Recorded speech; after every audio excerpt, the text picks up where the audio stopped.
Let me show you guys how to buy 10 rental houses in the next 5 years with $100,000.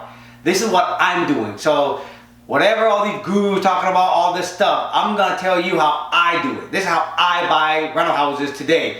I learned this from a mistake, and I'm gonna teach you an even better way how to buy rental houses and accumulate them fast and get them paid off fast so you can actually enjoy the passive income earlier than later, okay? But before I go through this, I want to set the tone on how you can buy 10 houses with $100,000. So the way how I buy houses, you guys, you have to buy them as fixer-upper. You buy them as fixer-upper, then you basically rehab it. After you rehab it, you rent it out, and then you basically refinance the property because the property now is going to be worth a lot more money. And then when you do that, right, you're going to be able to get your down payment back out, okay, and then you can recycle the money. So let me explain to you how that works, okay, so you understand it before I go into this. Recently, I bought a fixer-upper on Beacon Hill. You guys live in Seattle, you know. This is a 2-bedroom, 1-bath with an unfinished basement.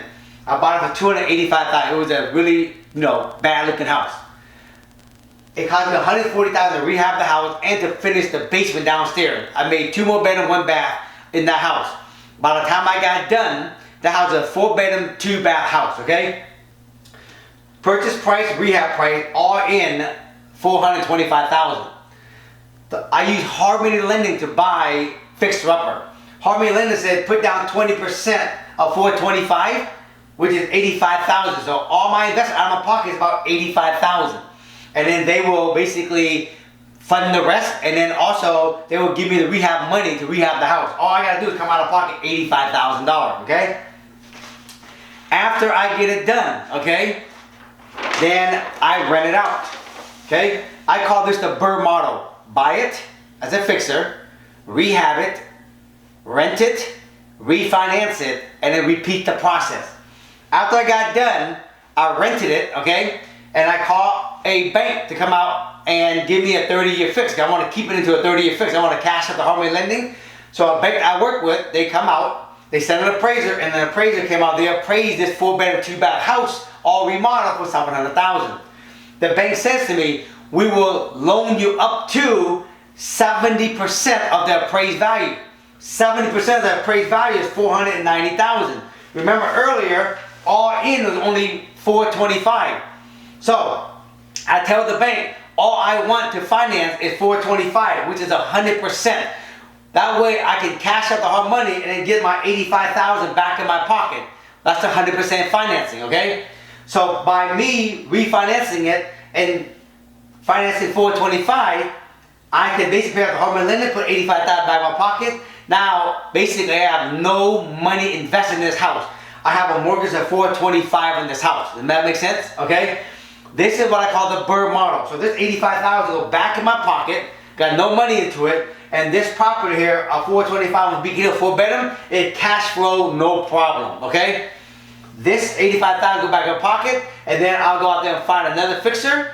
I will do it again, which will lead me to how you can buy 10 houses with $100,000. Why I say $100,000? You're gonna need a little bit of money on the side just in case it go over $90,000, $92,000 to rehab a house, whatever it is, okay? So, example there. I buy that house, I refinance it, I get my $85,000, I rent this house, okay? Then I'm gonna do it again. Typically, most of these houses, I can do it 2 in 1 year. So if I did 2 in 1 year, look, 1, 2, what's 1 year? 2 year, 3 year, 4 year, 5 year. 10 houses, I can buy it in 5 years.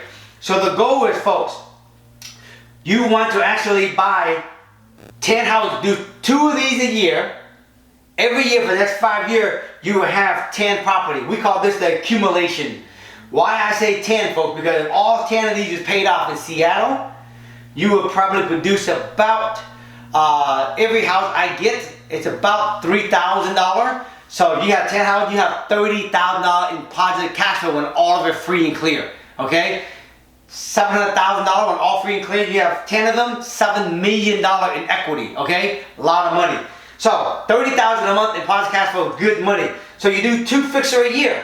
In 5 years, you can fix up and keep 10 property, you guys, with $100,000. So you accumulate the first 10, and after you accumulate, you don't buy no more. You want to start paying them off. The second phase, we call it payoff. The first one you did obviously had the lowest loan amount. You started it first.